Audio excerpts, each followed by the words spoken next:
Hey guys, Tom here, I hope you're well. Here today doing a review of the Africa Twin. This bike has been kindly lent to me by the guys at Honda in Maidstone. So if it's a bike you're interested in, then please do check them out. So I've been quite keen to have a go on the Africa Twin. However, I've also been a little bit intimidated by it just because of the amount of variations that they've got. I mean, this is the standard. You also have the Adventure Sport, you have DCT options, so the automatic options. There's a lot of options, so I will put them all down below. This is the standard, and I think another reason why I found it intimidating is because I've seen them as, you know, really quite big bikes, you know, and serious off-road bikes. Now, I don't mind a big bike in terms of seat height and everything. I'm 6 foot, 33-inch inside leg. However, I'm not really an off-road rider, so I've kind of thought this bike probably isn't the sort of thing I would go for. However, jumping on it, my God, this bike is absolutely amazing. So talking about its off-road history, back in the late 80s, the 750 version of this won the Paris-Dakar Rally 4 years in a row, which is, you know, a pretty intense race where I think it was 10,000 kilometers in 15 days across Africa in, you know, deserts and proper extreme off-roading. I mean, what an awesome history for a bike to have if you're in the market for, you know, that off-road adventure style, which, you know, so many of the manufacturers are doing, but I'm not sure many of them have the history and credibility that the Africa Twin comes with. So let's run through some of the main specs. So it's a 1083 cc parallel twin. It's a 270-degree crank. It sounds really good. I'll fire up in a second. Produces a little over 100 brake horsepower. I think it's 102. We've then got 105 newton meters of torque. The weight of this is really quite light. It's 226 kilograms wet, and the seat height, if we go in here, so there's a number of seat height options basically. So there is standardly for standard you've got either an 850 or an 870, you can change that to millimeter seat height, or you can have it a lower seat which then takes it down to 825, or a higher seat which takes it up to 895. Now that sounds like quite a tall bike, however look how thin it is. It is proper thin. So I jumped on it with an 850mm seat height, and my legs were, you know, really bent, and I was flat-footed, and I thought let's move it up. So I've put it up to the 870 for this test ride, and I'm still really fine flat-footed. You know, my legs are straightish, but not excessively. I'm not on my tiptoes or anything. And like I say, my inside leg is 33 inches, and you know that is, you know, absolutely fine on that setting for me. This exhaust, by the way, I mentioned about the weight. Look how big this exhaust is. I'll be changing that exhaust because that probably weighs about 18 kilograms. You know, take that off, put something smaller on, and you've got something really light and really powerful there, which is wonderful. The tyres on this. So we've got these lovely spoked wheels. Look great for off-roading. I've said in my previous videos, you know, spoked wheels, if you're riding all year round and you're not doing off-road, I'm not keen on them because they take so much time to clean. However, you know, if you're going to be taking this off-road adventuring, I think they're pretty good, and I don't think you can get this with non-spoked wheels. I'll double check and write that in the write that below. In terms of the wheels and tyres, it's Batlax Adventure Cross tyres, I think they're called. Yeah, it says it on there somewhere. I'll write down, yeah, Adventure Cross Tourer something, I think it says just underneath here. So I'll write all that down. But big, yeah, 21 inch at the front, 18 inch at the back.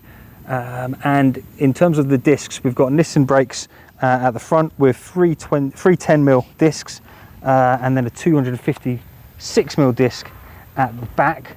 In terms of the clearance you've got on there as well, that's 250mm clearance, which should be great for off-roading. In terms of the lights on the bike, LED lights, we've got daylight running light as well. We've got, oh, and at the back, if you're doing an emergency stop, you know, it's got a IMU that senses the G's. So if you're going, if it's pushing the weight forward, it knows you're braking hard. Also to do with the amount of speed you're slowing down at. So it knows if you're doing an emergency stop, and the indicators come as well. Your hazard lights come on when you're braking automatically to let people know we are slowing down quick, which is, yeah, I mean, that's a lovely touch. Let's start her up. The screen's going to come on. I'm going to run through the TFT later in the video because it's a little bit confusing and probably the biggest downfall of this bike so far. But let's just fire her up for the sound. I'm in neutral. So easy start. So standard exhaust.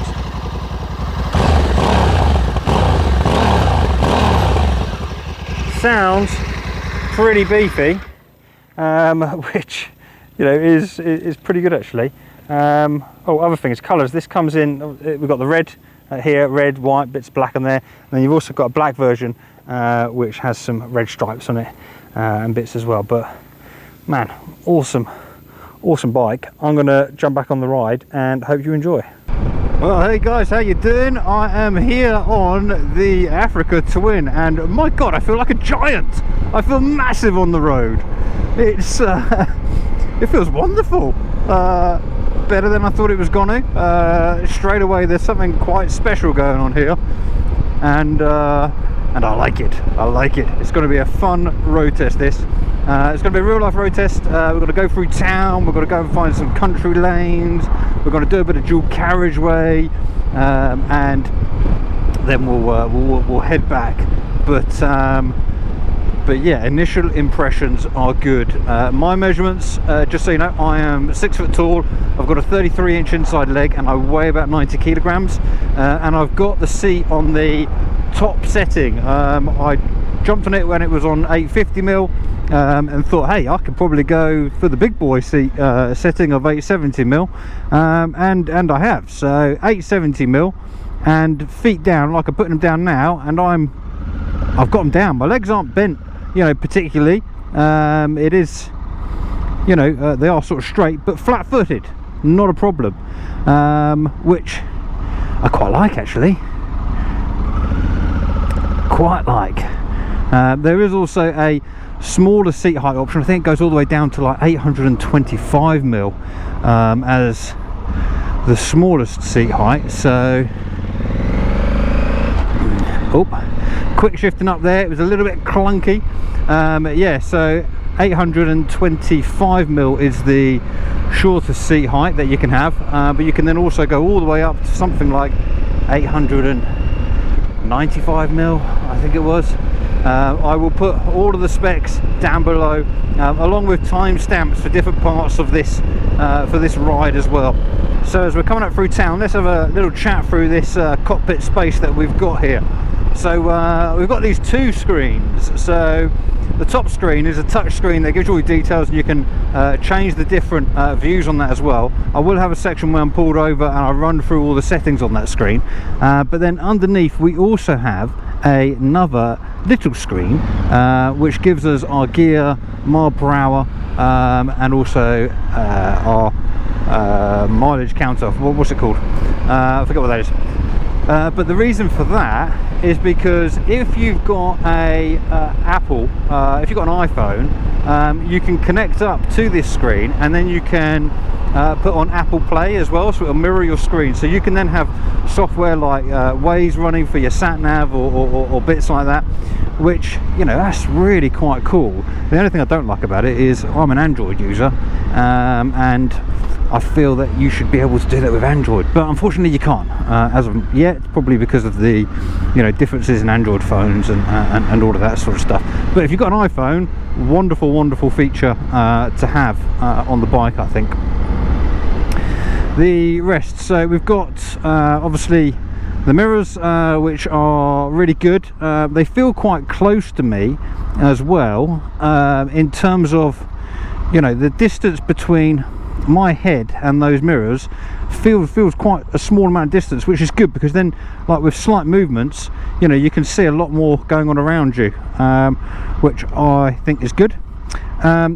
down here, if we look at the amount of buttons we've got there, that is a bit mental. That is a lot of options for flicking through different settings on the screen. Yeah, I would get confused with that. I don't like that. It's just a bit too much, I think, going on there. Cruise control settings are down here, really quite small there. I quite like that, very simple that. What else have we got? Our light settings here. We've got a function button there. Oh yeah, one thing you can do with this screen, let's say you've got your phone hooked up and you're playing music, you can then change tracks, raise the volume and everything, which I think is what you do with a lot of these buttons, which, you know, great feature to have. Like I say, there's just a lot of buttons there, and I would find that just a little bit confusing. There's a little bit of wind protection at the front. It looks quite small, but I think the angle of it, just kind of sitting there thinking about it, is probably gonna be quite good for keeping the air off my head. So that's the air off my head, not the hair off my head. I'm already bald, as many of you will know. But yeah, right, bit of filtering. Here we go, we're going through nice and high up so we can see a lot, but this bike is a little bit wide. I mean, we can't fit through that gap, is there? And we're not getting a lot of love from people moving over and giving us space, which is a bit of a shame. Come on, I thought the Nissan would. You're generally friendly. Beamer doesn't like us. Unfortunate. It would have been nice to get through that little gap there and get up to the front. My seating position, I think I mentioned it a bit before, but my legs are, my feet aren't really under me. They're sort of kind of forward a bit, and I've got my legs bent at sort of, it feels just over. Let me just touch it with my finger, my hand. Right, I'm not at a 45 degree, I'm not at a 90 degree, I'm at around about an 80 degree bend in my knee, which is really comfortable. This bike is so comfortable, it's ridiculous. This seat feels quite soft as well. I don't know why, I was expecting it to be harder. And I can move forward and back loads on it. Look at that, I'm moving back loads. I feel like I'm getting great movement there. Right, the tank in the front is really, really narrow as well. So I think that's what makes this seat height so accessible, because generally 870mm, I'll be honest, I'm 6 foot. I'm not a short guy, but I wouldn't say I'm massively tall. And you know, so 870 wouldn't generally be a seat height I'd go for. But because the seat is so, because the tank is so narrow, and the seat is quite narrow, it works really, really well. Oh, look at all this gravel. Oh, look at that. Testing our off-road abilities. Not quite, but not sure what's happened there. Something's been dropped.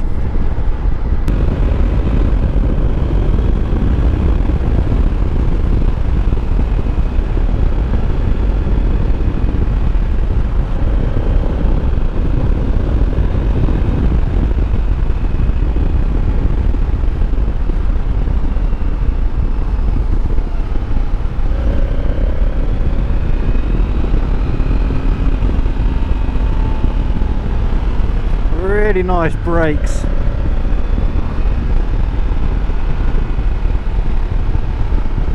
Not just the front brakes, but you know, the engine braking that you've got going on there as well. It's really quite nice. Okay, let's run through this TFT screen. So first off, we get this animation come up, which is very pretty, very nice. However, it does take quite a bit of time, it seems, to load up, which I think it could be a lot quicker. Now, there's a lot going on with this TFT screen, and it's taken me quite a while to work it all out myself, and I'm still, I feel, only about 50% there. So first off, there are different ways that this screen can be laid out. The sales guy at Honda, he referred to it as like there's 3 standards. You know, there's the gold, which has the most information, then the bronze, then the silver, sorry, which has the second amount, and then the third, which has the least amount of information, your bronze. So if we scroll through those, so it's changing the different modes, but we've got them set up to the screen layout, so don't worry too much about it, just look at the screen layouts for this. So this is the second setting that you've got, and then the third setting, which is the least amount you have, which is there. So I think I would personally probably be riding along with this setting. We've then got on the left hand side, I'll run through that quickly, this little control here flicks between these options, so you've got trips, different instrument layout, all the stuff you want there, and then at the bottom here we have power, engine braking and traction control. Now this is really weird the way Honda have done this. So you would think with a quarter of the power wheel that we have a quarter of the power. That's not the case. That is max power, because it's the amount it's been reduced that comes in. I do not know why they've laid it out like that. It makes no sense to me whatsoever. So but there's different power settings in the different different modes, and different engine braking as well, and then in the customized section you can change these around a little bit more. We can change the traction control here, which is using the wheel, and then I think I go down. Nope, that's not it. See, I knew I was going to get confused doing this. Function, no, that does that. There was a way of going down. How did I do it? Maybe these arrows here. See, this is proper confusing. We've then got, there's probably a way to get to this menu as well, but I can't figure it out with these controls here. If we press the top bit, we then get these different sections. So we've got media, phone, rider information, which is what we're on. Let's go settings and just see what we've got there. So different displays. You know, we've got, you can change this so it's a black background or white background to make it more visible. You know, you've got a lot to go through, and I can't even go back now. I can't go back. Maybe I need to press this button to go back. I mean, it's just there's a lot. I mean, yeah, connecting your phone, that's all good, but as a screen, I do not think that's particularly intuitive. I'm sure, you know, once you go through the book and you can work it all out, but it's probably going to take you, you know, an hour or so just to go through the book and work out everything you can do and then remember all the functions on it. Great that you could do things like have your phone connected, you know, you can have the Apple Play up and bits like that, but yeah, if you're like me, you just want to jump on a bike and for it all to make sense, you're not particularly going to like that screen, I don't think. But if you're someone who can take the time and go through it all, then you'll probably be okay. So that's the TFT.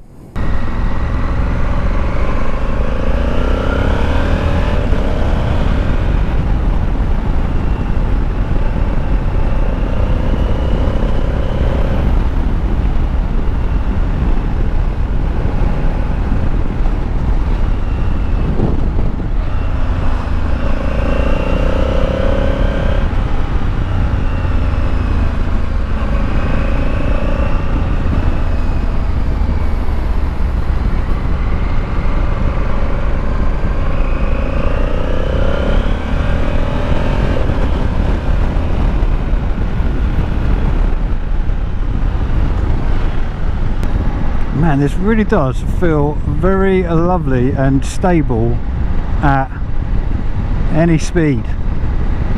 This is it is very nice, very nice. The quick shifter is a bit clunky. Yeah, I would kind of hold that against it a little bit. It's a bit clunky. I mean, it is up and down, it does work, and you'll probably get used to where in the rev range it operates best, but I am finding it quite clunky going into it, quite a bit of force going into it. Though the sales guy, I forgot this, the sales guy did mention that they designed it a bit like that, so I think that is intentional because they're thinking about people with big boots off-roading, that, you know, they want something quite positive feedback in terms of knowing that they're doing it. I'm obviously comparing it a little bit more to road bikes, which, you know, you don't need to have it like that. Okay, let's test out the cruise control. Oh, that is a difficult reach to put your cruise control on. If you look at my thumb,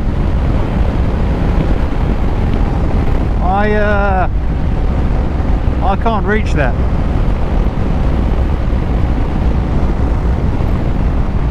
I mean, I can put my hand over, but that is not a good place for cruise control. Right, let's check the acceleration.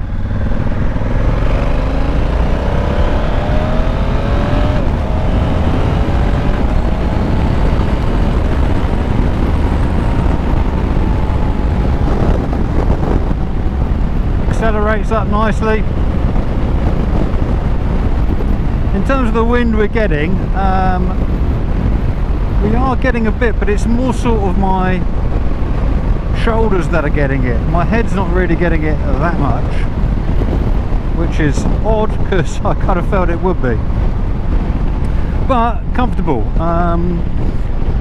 Yeah, really comfortable. It's just such a shame about that. Such a shame about that cruise control being where it is, because I don't see how you can use that unless you're moving over this way to activate it. Because look, if you take your thumb off, that's a terrible location for cruise control.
This bike really does have an awful lot of character about it. You know, the engine response and the way the throttle's working, the way the weight of the bike is, everything about it, it feels fantastic to ride. Really good. I'm loving the ride. For an adventure bike, this is probably the best riding adventure bike that I've been on. The only criticism I've got, which is a big criticism, is the way you use the tech. It's got great tech on this bike, but the interactions with it aren't particularly good and thought through. Some of the safety features, by the way, I mentioned about the braking and the lights when you're heavy braking, how the hazard lights come on, it senses it. I forgot to mention, it also puts on, let's say you're heavy on the front brake, it also puts on a bit of back brake automatically for you as well. And if you're like me and a bit lazy when you ride and tend to just use front brake for 99% of the time and very rarely use the back brake, I sometimes forget about it if I was doing an emergency stop. So the fact that it puts it on for you, I think that's really nice.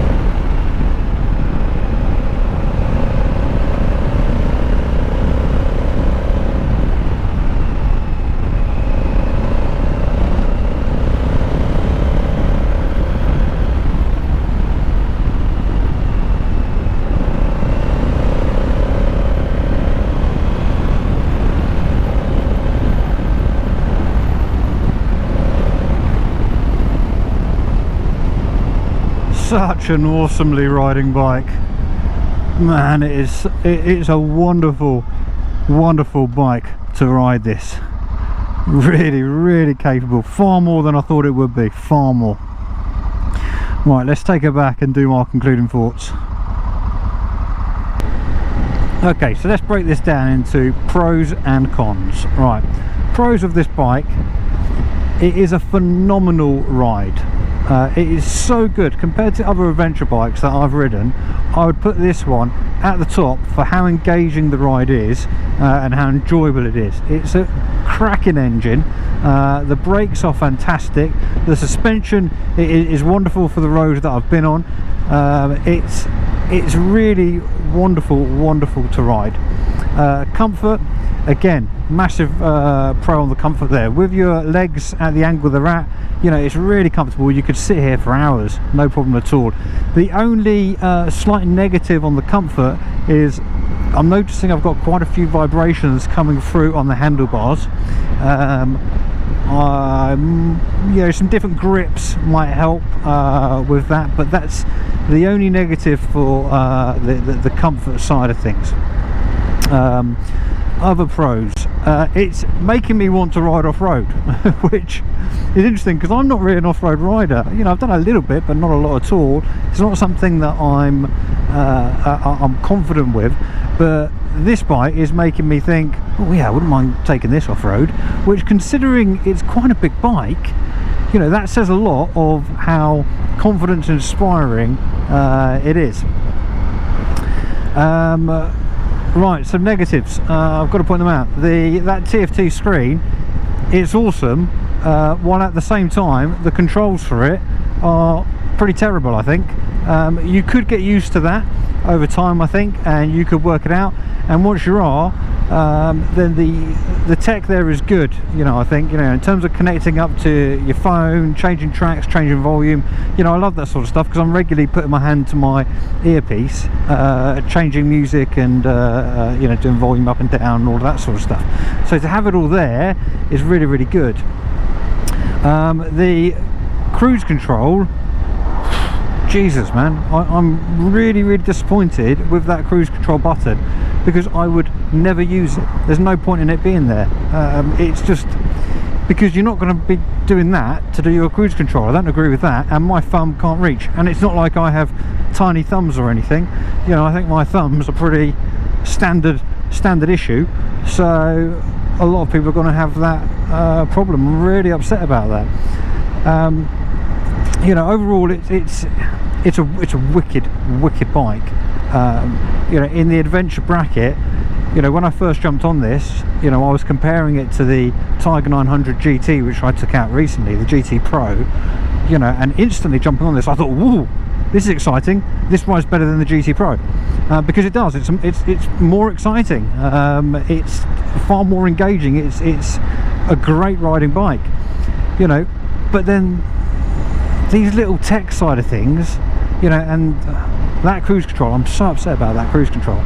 You can probably tell, because I'm upset, because if you made the TFT interaction, all of this, if you improved that, made that more user friendly, had a cruise control that worked, I would be saying right now, this is the best adventure bike I've ever been on by a long way. However, those little details just have kind of lost it for me a little bit. You know, I still love the bike, and you know, if you're someone who, you know, isn't ever going to bother use cruise control, and it's not going to irritate you, then that's, you know, that's great. You're going to love this bike. And if you're someone who's got an Apple phone and who you know, can, you know, get used to the screen quickly, then you are going to absolutely love this bike, because it does ride better than any other adventure bike I've ever been on. Which, you know, it's difficult. It's not a difficult thing to say. It's a significant thing to say, shall we say, because the Triumphs are so good that I've been on. I really do like them. So, you know, it's been a shock that this is as good as it was, as it is, because I was not expecting it at all. I'm going to try and take out the Adventure Sport DCT as well. That's the one with the automatic gears. I think they might have one at Honda Maidstone, so I'll try and take that out and review it also, because I think that might be the one that I would go for if I was getting one of these. Main reason, by the way, well, big reason for it is the tyres on this. It's they're tubed, and I prefer tubeless, and you can't get tubeless on this version. I'm not entirely sure the reason why. Technical people, please let us know down below. Anyway, so thanks for watching. I hope you enjoyed. If you did, please comment and say hello. Hit that like button. It really does help my videos get found and help the YouTube algorithm, so please do. And subscribe, obviously, for my future videos. If you're an owner of an Africa Twin, either this version or a different version, what is going on here, this is all very busy, then I'd love to hear from you as well, and how you found the bike, and any feedback you've got, because obviously I only have these for a couple of hours, so it's good to know, you know, what feedback you guys have that have been with them for longer.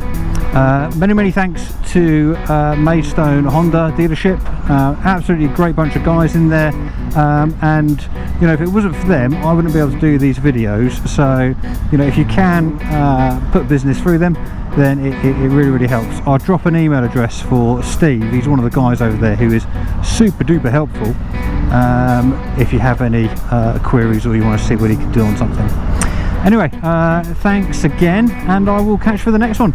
Cheers, bye.